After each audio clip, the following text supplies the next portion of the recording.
Hello everyone, good morning to all of you and welcome to online study point. दोस्तों, आज है 8 फरवरी और आज की इस वीडियो में हम 8 फरवरी से रिलेटेड करंट अफेयर के सभी इंपॉर्टेंट क्वेश्चन को कवर करने वाले हैं। तो यदि आप लोगों को इस वीडियो की पीडीएफ चाहिए तो आप हमारे इस मोबाइल एप्लीकेशन को भी इंस्टॉल कर सकते हैं, जिसमें आप लोगों को डेली क्विज, फ्री पीडीएफ और प्रतिदिन के करंट अफेयर का ऑडियो भी मिल सकेगा। इसके अलावा आप हमारे इस नए चैनल जिसका नाम है माई एग्ज़ाम, इससे भी जुड़ सकते हैं, जहां एनटीपीसी और ग्रुप डी की तैयारी कराई जा रही है। चैनल से रिलेटेड जितने भी इम्पोर्टेंट वीडियो हैं, इसके लिए आप हमारे टेलीग्राम चैनल को भी ज्वाइन कर सकते हैं, जिसकी लिंक डिस्क्रिप्शन बॉक्स में दी हुई है। तो चलिए स्टार्ट करते हैं। हमारा पहला क्वेश्चन, हाल ही में ई कैबिनेट लागू करने वाला पहला राज्य ये कौन बना है? तो ये बन गया है हिमाचल प्रदेश। मतलब कि अब यहाँ पूरी तरह से पेपरलेस वर्क किया जाएगा। हाल ही में यहाँ के जो मुख्यमंत्री हैं जयराम ठाकुर जी, इनके द्वारा जो मीटिंग आयोजित की गई थी, मतलब कि इस पूरी मीटिंग का आयोजन एक एप्लीकेशन है जिसका नाम है ई कैबिनेट एप्लीकेशन। इसके थ्रू इस पूरी मीटिंग का आयोजन किया गया, मतलब कि पूरी तरह से पेपरलेस वर्क रहा ये। तो आप कह सकते हैं कि ई कैबिनेट लागू करने वाला पहला राज्य ये हिमाचल प्रदेश बन गया है। आप मैप में देख सकते हैं, ये है हिमाचल प्रदेश की लोकेशन। मुख्यमंत्री हैं जयराम ठाकुर, राज्यपाल है बंडारू दत्तात्रेय। यहाँ की राजधानी है शिमला। नेशनल पार्क है द ग्रेट हिमालयन और कुल्लू नेशनल पार्क। देखिए, हिमाचल प्रदेश में स्थित है मनाली, जहां भारत का सबसे ऊंचा स्काई साइकिलिंग ट्रैक स्थापित किया गया था 2019 में। इसकी हाइट कितनी है? 9000 फीट। यदि आप करंट से रिलेट करेंगे तो न्यू एजुकेशन पॉलिसी लागू करने वाला भारत का पहला राज्य ये हिमाचल प्रदेश ही है। इसके अलावा 100% एलपीजी की कनेक्शन प्रोवाइड कराने वाला पहला राज्य ये भी हिमाचल प्रदेश ही है। और आप सभी जानते हैं कि भारत में पहली बार हींग की खेती की जानी है, और भारत में ये जो पहली बार हींग की खेती है ये हिमाचल प्रदेश में ही की जाएगी, लाहौल स्पीति में। अब इस क्वेश्चन में बात की जा रही है भारत के पहले राज्य की। तो देखिए, एक एक ऑप्शन को आप रिलेट कर सकते हैं, जैसे कि न्यू एजुकेशन पॉलिसी लागू करने वाला पहला राज्य है हिमाचल प्रदेश। जो छत्तीसगढ़ है ये ई लोक अदालत का आयोजन करने वाला भारत का पहला राज्य है, जबकि वर्चुअल कोर्ट का आयोजन करने वाला भारत का पहला राज्य ये उत्तर प्रदेश है। जो केरल है ये डिजिटल एजुकेशन वाला भारत का पहला राज्य बना है। तो ये सभी आप कनेक्ट करके याद रख सकते हैं। अगला क्वेश्चन है, हाल ही में किस राज्य सरकार ने 500 ईवी यानी कि इलेक्ट्रिक वाहन चार्जिंग पॉइंट स्थापित करने की घोषणा की है? तो ये घोषणा भी हाल ही में की गई है दिल्ली गवर्नमेंट के द्वारा। देखिए, कल ही मैंने आप लोगों को बताया था कि हाल ही में जो अरविंद केजरीवाल जी है, इनके द्वारा स्विच दिल्ली अभियान की भी शुरुआत की गई है। और क्यों की गई है? दिल्ली में पॉल्यूशन की समस्या से निपटने के लिए और इलेक्ट्रिक वाहनों को बढ़ावा देने के लिए। तो मैंने आप लोगों को ये भी बताया था कि दिल्ली में लोग ज़्यादा से ज़्यादा इलेक्ट्रिक वाहन खरीदें, इसके लिए दिल्ली गवर्नमेंट के द्वारा इलेक्ट्रिक वाहनों को 100% रोड टैक्स से मुक्त कर दिया गया है। इसके अलावा आप ये भी याद रखेंगे कि इलेक्ट्रिक वाहन चार्जिंग पॉइंट स्थापित करने वाला भारत का पहला राज्य ये दिल्ली ही है। इसकी घोषणा काफ़ी समय पहले की जा चुकी थी, और अभी हाल ही में दिल्ली सरकार के द्वारा इसी के लिए, मतलब कि इलेक्ट्रिक वाहनों के लिए 500 ईवी चार्जिंग पॉइंट स्थापित करने की घोषणा अभी हाल ही में कर दी गई है। तो इन सभी तरीक़ों से दिल्ली में प्रदूषण की समस्या से कहीं ना कहीं निजात पाया जा सकेगा, मतलब कि कुछ मात्रा में तो इसे कंट्रोल किया ही जा सकेगा। तो दिल्ली गवर्नमेंट के द्वारा प्रदूषण की समस्या से निपटने के लिए कुछ और भी पहले की गई थी, जो कि आप याद रख सकते हैं। जैसे कि हाल ही में दिल्ली गवर्नमेंट के ही द्वारा रेड लाइट ऑन गाड़ी ऑफ अभियान की भी शुरुआत की गई थी। मतलब कि ट्रैफिक में जब रेड लाइट आता है तब गाड़ी को बंद करना ये कंपलसरी कर दिया गया था। इसके अलावा ऑड इवन पहल, ये तो आप सभी ही जानते हैं। और वृक्षारोपण नीति लागू करने वाला भारत का पहला राज्य ये दिल्ली ही है। किस मंत्रालय ने हाल ही में गोवर्धन योजना पर एक एकीकृत पोर्टल की शुरुआत की है? तो देखिए, ये गोवर्धन नहीं है, ये गोबरधन है। इसकी फुल फॉर्म भी मैं आप लोगों को बताऊंगी। तो हाल ही में गोबरधन योजना की शुरुआत की गई है जल शक्ति मंत्रालय के द्वारा।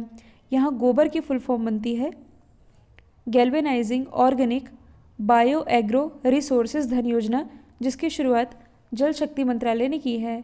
और इस पहल का पर्पस क्या है?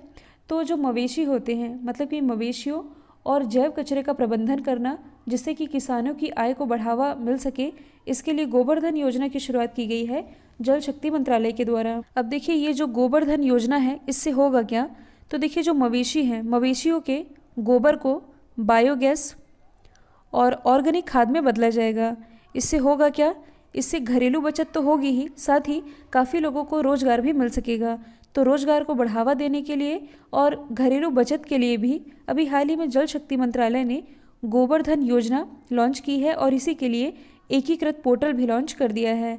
अच्छा, यदि आप लोगों को याद होगा तो अभी हाल ही में जो KVIC है यानी कि खादी एवं ग्राम उद्योग आयोग, इसके द्वारा भी हाल ही में गाय के गोबर से ही बना इको फ्रेंडली नेचुरल पेंट यानी कि एक प्राकृतिक पेंट भी तैयार किया गया था, जिसे लॉन्च किया गया था केंद्रीय मंत्री नितिन जयराम गडकरी जी के द्वारा। तो ये भी एक तरीका था किसानों की आय को बढ़ावा देने के लिए। तो इसी तरह की एक योजना है गोबर योजना, जो कि लॉन्च कर दी है जल शक्ति मंत्रालय ने। प्रेजेंट टाइम में हमारे जल शक्ति मंत्री कौन हैं, तो ये हैं गजेंद्र सिंह शेखावत। अगला क्वेश्चन है, IPL से 150 करोड़ रुपए कमाने वाले पहले क्रिकेटर कौन बने हैं, तो IPL से 150 करोड़ कमाने वाले पहले क्रिकेटर ये बन गए हैं महेंद्र सिंह धोनी, मतलब कि सबसे ज़्यादा कमाई इन्होंने ही की है। यदि हम बात करें IPL की यानी कि इंडियन प्रीमियर लीग, तो इसका आयोजन BCCI के द्वारा किया जाता है। इसकी शुरुआत 2008 से की गई थी और इस बार का जो मतलब कि 2020 में जो IPL है ये खेला गया था UAE में। IPL की सबसे सफल टीम यदि पूछा जाए तो ये है मुंबई इंडियंस। इसने IPL के कुल 5 खिताब अपने नाम किए हैं। अब देखिए यहाँ कमाई की बात की जा रही है, तो मैंने आप लोगों को बताया था कि IPL से 100 करोड़ कमाने वाले भारतीयों की लिस्ट में 4 भारतीय आते हैं, विराट कोहली, सुरेश रैना, रोहित शर्मा और महेंद्र सिंह धोनी। हालांकि महेंद्र सिंह धोनी इन्होंने 150 करोड़ रुपए की कमाई की है, मतलब कि 100+ तो है ही। तो ये 4 नाम हो गए। इसके अलावा मैंने आप लोगों को ये भी बताया था कि IPL से 100 करोड़ की कमाई करने वाले पहले विदेशी कौन हैं, तो ये हैं AB डिविलियर्स, जो कि बिलोंग करते हैं साउथ अफ्रीका से। यहाँ हम बात कर रहे हैं महेंद्र सिंह धोनी की, तो इनसे रिलेटेड आप कुछ ब्रांड याद रख सकते हैं, जैसे कि ये किसके किसके ब्रांड एम्बेसडर हैं, ड्रीम 11 के, रेड बस के, टाइटन के और TVS के। इन सभी के ब्रांड एम्बेसडर हैं महेंद्र सिंह धोनी ही। आप लोगों के लिए ये जो रेलवे की स्पेशल E-बुक लॉन्च की गई है, जिसमें कि 5000 GK के क्वेश्चन, 1600 साइंस के और 1000 करंट अफेयर के क्वेश्चन 1 लाइनर फॉर्मेट में कवर कराए गए हैं, जो कि खास तौर पर आपके रेलवे एग्ज़ाम को ध्यान में रख करके तैयार किए गए हैं। तो इसे आप परचेस कर सकते हैं, लिंक डिस्क्रिप्शन बॉक्स में दी हुई है। मध्य प्रदेश के बाद बिजली क्षेत्र में सुधार करने वाला दूसरा राज्य ये कौन बना है। ध्यान दीजिए, मध्य प्रदेश के बाद पूछा जा रहा है, तो मध्य प्रदेश के बाद यदि देखा जाए तो बिजली क्षेत्र में सुधार करने वाला जो दूसरा राज्य है ये बन गया है आंध्र प्रदेश, जिसने कि अपने राज्य में इलेक्ट्रिसिटी में काफ़ी अच्छे काम किए हैं, ऐसा कहना है केंद्र सरकार का। मतलब कि जो आंध्र प्रदेश है इसने अपने राज्य में जो भी इलेक्ट्रिसिटी डिस्ट्रीब्यूशन एजेंसी है इसके नुकसान को मिनिमम किया है। साथ ही जो पावर लॉस की समस्या है, मतलब कि जो बिजली की कटौती होती है, इसकी समस्या को भी खत्म करने में सफल रहा है आंध्र प्रदेश। तो आप ये याद रखेंगे कि बिजली के क्षेत्र में सुधार करने वाला पहला राज्य तो मध्य प्रदेश है। देखिए, मैं मध्य प्रदेश से बिलोंग करती हूँ, तो मैं बता सकती हूँ कि यहाँ लाइट की समस्या मिनिमम होती है। मतलब कि यदि मैं कहूँ तो 24 घंटे में, मतलब कि 24 घंटे ही लाइट रहती है। यदि रेयरली लाइट जाएगी तो कभी कभी 5 से 10 मिनट के लिए जा सकती है। बाकी यहाँ लाइट की तकलीफ़ तो बिल्कुल भी नहीं होती, ना के बराबर होती है। तो अब इसी तरह जो आंध्र प्रदेश है ये भी बिजली के क्षेत्र में सुधार करने वाला दूसरा राज्य बन गया है। आप मैप में देख सकते हैं, ये है आंध्र प्रदेश की लोकेशन।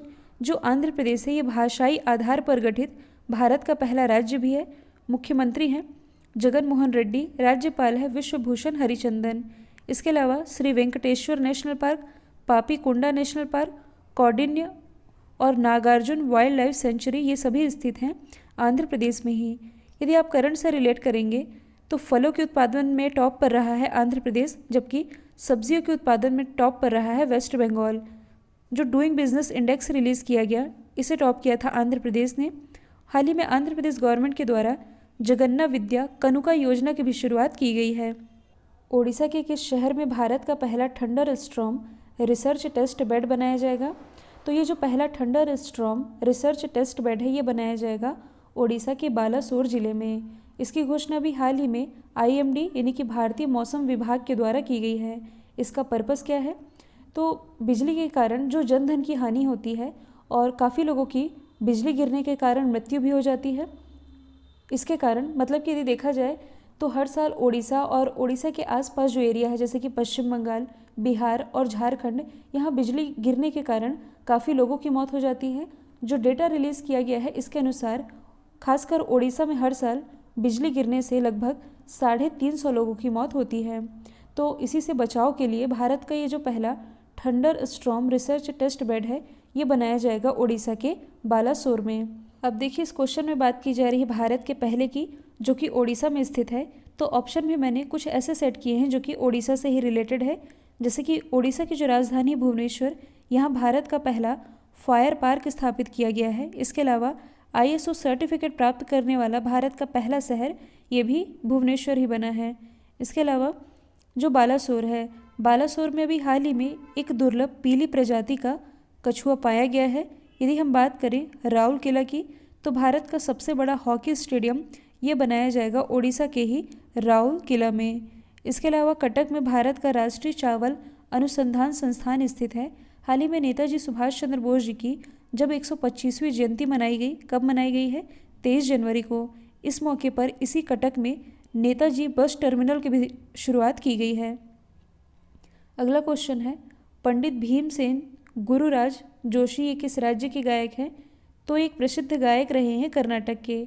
अब सवाल ये है कि इनका नाम करंट से क्यों रिलेटेड है, मतलब कि चर्चे में क्यों रहा है? तो देखिए जो पंडित भीमसेन जी हैं, मतलब कि ये कर्नाटक के एक प्रसिद्ध गायक, हिंदुस्तानी शास्त्रीय संगीत से ये रिलेटेड थे। तो इन्हीं की अभी हाल ही में मतलब कि 4 फरवरी को इनकी शताब्दी मनाई गई है, जन्म शताब्दी। तो हाल ही में केंद्र सरकार के द्वारा 4 फरवरी को इनकी जन्म शताब्दी समारोह के रूप में मनाया गया, मतलब कि इस रूप में इसकी शुरुआत की गई है। और इसी 4 फरवरी को ही जो चौरी चौरा कांड रहा है इसकी भी शताब्दी समारोह मनाया गया है। देखिए जो पंडित भीमसेन जोशी जी रहे, इन्हें 2009 में भारत के सर्वोच्च सम्मान भारत रत्न से सम्मानित किया गया। और इन्हीं की स्मृति में मतलब कि इनके जन्म शताब्दी वर्ष को अभी चिन्हित किया गया है। अब ये बिलोंग करते थे कर्नाटक से। तो कर्नाटक की यदि हम बात करें तो राजधानी है बैंगलोर, मुख्यमंत्री BS येदियुरप्पा, राज्यपाल है वजुभाई बाला, मुख्य न्यायाधीश है अभय श्रीनिवास ओका। यहाँ का प्रमुख नृत्य है यक्षगान। इम्पॉर्टेंट नेशनल पार्क की यदि बात की जाए तो अंशी, कुद्रेमुख, बन्नरघट्टा और नागरहोल, ये सभी नेशनल पार्क स्थित हैं कर्नाटक में ही। यदि आप करंट से रिलेट करेंगे तो हाल ही में भारत का पहला चंदन संग्रहालय ये कर्नाटक में ही स्थापित किया गया है। कर्नाटक की जो राजधानी है बैंगलोर, ये भी हाल ही में दुनिया का सबसे बड़ा टेक हब भी बन गया है। हाल ही में जारी किए गए ब्लूमबर्ग इनोवेशन इंडेक्स 2021 में कौन सा देश टॉप पर रहा है? तो ब्लूमबर्ग इनोवेशन इंडेक्स 2021 में टॉप पर रहा है साउथ कोरिया, दूसरे स्थान पर रहा है सिंगापुर और तीसरे स्थान पर रहा है स्विट्ज़रलैंड। अच्छा, इसमें अपने देश भारत की क्या रैंकिंग रही है? तो इसमें भारत रहा है 50वें स्थान पर। देखिए यहाँ जो टर्म लिखा हुआ है इनोवेशन, इनोवेशन का मतलब है कि किसी नए आइडिया, किसी नए सर्चिंग, या आप कह सकते हैं किसी नई खोज या कुछ भी नया करने से है। जैसे कि हाल ही में जो भारत में इंडिया इनोवेशन इंडेक्स रिलीज़ किया गया था, इसमें टॉप पर रहा था कर्नाटक। वैसे ही ये जो ब्लूमबर्ग इनोवेशन इंडेक्स रिलीज़ किया गया है, इसमें जो साउथ कोरिया है ये है टॉप पर, इंडिया की रैंकिंग है 50वीं। यदि हम बात करें ब्लूमबर्ग की, जो कि एक निजी रूप से आयोजित वित्तीय सॉफ्टवेयर, डेटा और मीडिया कंपनी है, इसका हेडक्वार्टर स्थित है न्यूयॉर्क में, जिसने कि ये रैंकिंग जारी की है। अब देखिए यदि हम बात करें साउथ कोरिया की, जो कि इस इंडेक्स में टॉप पर रहा है, तो आप एशिया मैप में देख सकते हैं, ये है नॉर्थ कोरिया, ये है साउथ कोरिया। साउथ कोरिया की कैपिटल है सियोल, यहाँ की करेंसी है साउथ कोरियन वॉन, यहाँ के प्रेसिडेंट हैं मून जे इन। इसके अलावा आप देख सकते हैं नॉर्थ कोरिया और साउथ कोरिया, इन दोनों के ही बीच में ये जो रेखा जारी है ये कहलाती है 38 पैरेलल लाइन, यानी कि 38वीं समानांतर रेखा। आप और भी कुछ रिलेट कर सकते हैं, जैसे कि 5G नेटवर्क लागू करने वाला या लॉन्च करने वाला विश्व का पहला देश ये साउथ कोरिया ही है। इसके अलावा आप लोगों ने LG कंपनी के बारे में सुना होगा, प्रसिद्ध कंपनी है सैमसंग, ये दोनों ही रिलेटेड हैं साउथ कोरिया से ही। अच्छा, इसी सैमसंग के द्वारा वर्ष 2018 में विश्व का सबसे बड़ा सैमसंग कारखाना ये भारत में ही ओपन किया गया है, नोएडा के सेक्टर 81 में। अब इस क्वेश्चन में बात की जा रही है इंडेक्स की, तो आप अदर ऑप्शन को रिलेट कर सकते हैं। जैसे कि हाल ही में जो डेमोक्रेसी इंडेक्स रिलीज़ किया गया, यानी कि लोकतांत्रिक सूचकांक, इसमें टॉप पर रहा था नॉर्वे, भारत की रैंकिंग है 53। हाल ही में जो इंटरनेट स्पीड इंडेक्स रिलीज़ किया गया, इसमें टॉप पर रहा है कतर, इंडिया की रैंकिंग रही है 139। जबकि जो ग्लोबल हंगर इंडेक्स यानी कि जो भूख सूचकांक रिलीज़ किया गया, इसमें टॉप पर रहा है बेलारूस, इंडिया की रैंकिंग है 94। हाल ही में किसने मेगा निवेश टेक्सटाइल पार्क मित्रा योजना प्रस्तावित की है? तो मित्रा योजना ये भी हाल ही में प्रस्तावित की गई है निर्मला सीतारमण जी के द्वारा। अब देखिए ये क्वेश्चन इसलिए भी इम्पॉर्टेंट बन जाता है क्योंकि अभी हाल ही में जब निर्मला सीतारमण जी के द्वारा अभी का मतलब कि 2021-22 का जो बजट पेश किया गया, इसमें इस बात का उल्लेख किया गया है, मतलब कि इस मेगा टेक्सटाइल पार्क का उल्लेख भी किया गया है। अब ये है क्या? तो देखिए भारत में जो कपड़ा उद्योग है, कहने का मतलब है कि कपड़ा उद्योग में भारत को और आगे ले जाने के लिए, बड़े निवेश को आकर्षित करने के लिए और निर्यात को बढ़ावा देने के लिए, मतलब कि भारत का कपड़ा ज़्यादा से ज़्यादा दूसरे देशों में पहुंच सके, इसका एक्सपोर्ट बढ़ाने के लिए, साथ ही लोगों को ज़्यादा से ज़्यादा रोजगार प्रदान करने के उद्देश्य से अभी हाल ही में मेगा निवेश टेक्सटाइल पार्क मित्रा योजना प्रस्तावित की गई है। मित्रा जो कि एक मेगा इन्वेस्टमेंट टेक्सटाइल पार्क होगा, जिसके माध्यम से भारत में कपड़ा उद्योग को बढ़ावा दिया जाएगा ताकि भारत को कपड़ा उद्योग के मामले में आगे ले जाया जा सके। और यही प्रस्तावित किया गया है निर्मला सीतारमण जी के द्वारा, जो कि प्रेजेंट टाइम में हमारी वित्त मंत्री हैं। हाल ही में भारत का पहला पेपरलेस बजट ये निर्मला सीतारमण जी के ही द्वारा पेश किया गया है। आयुष्मान भारत के नए सीईओ के रूप में किसे नियुक्त किया गया है? तो ये क्वेश्चन मैंने रिवीजन के लिए रखा है क्योंकि यहाँ से आयुष्मान भारत योजना ये इम्पॉर्टेंट है, जिसके बारे में हम अभी डिस्कस भी करेंगे। तो आयुष्मान भारत के नए मुख्य सीईओ यानी कि ये जो सीईओ हैं ये बन गए हैं RS शर्मा, इन्होंने स्थान लिया है इंदु भूषण का।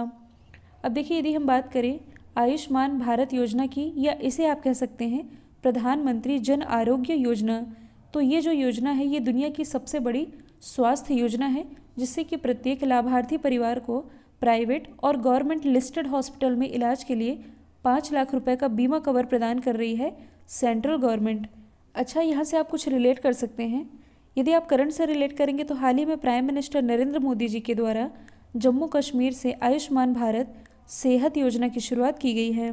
यहाँ इसकी फुल फॉर्म बनती है social Endeavour for health and telemedicine, जिसकी शुरुआत की गई है प्राइम मिनिस्टर नरेंद्र मोदी जी के द्वारा जम्मू कश्मीर से। और क्यों की गई है? तो जम्मू कश्मीर के ऐसे लोग जो कि प्रधानमंत्री जन आरोग्य योजना यानी कि आयुष्मान भारत योजना में जो लोग छूट गए हैं, इसका लाभ पाने के लिए इन्हें इस योजना के तहत कवर किया जाएगा। तो ये भी आप याद रख सकते हैं। यदि हम बात करें सोमा मंडल की, तो हाल ही में ये steel authority of India limited की पहली महिला अध्यक्ष बनी है शेखर कपूर। ये अध्यक्ष है FTII के यानी कि film and television institute of India के, जिसका हेडक्वार्टर स्थित है महाराष्ट्र के पुणे में। कल जो मैंने आप लोगों से सवाल पूछा था, इसका राइट आंसर था विराट कोहली। अब आप लोगों के लिए आज का सवाल है, कौन सा देश दुनिया का पहला ऊर्जा द्वीप यानी कि एनर्जी आइसलैंड बनाएगा? तो इसका जो भी आंसर है कमेंट बॉक्स में बताइएगा। वीडियो यदि पसंद आया है तो लाइक, शेयर और सब्सक्राइब करना बिल्कुल मत भूलिएगा। तो आज के लिए इतना ही। Thank you so much.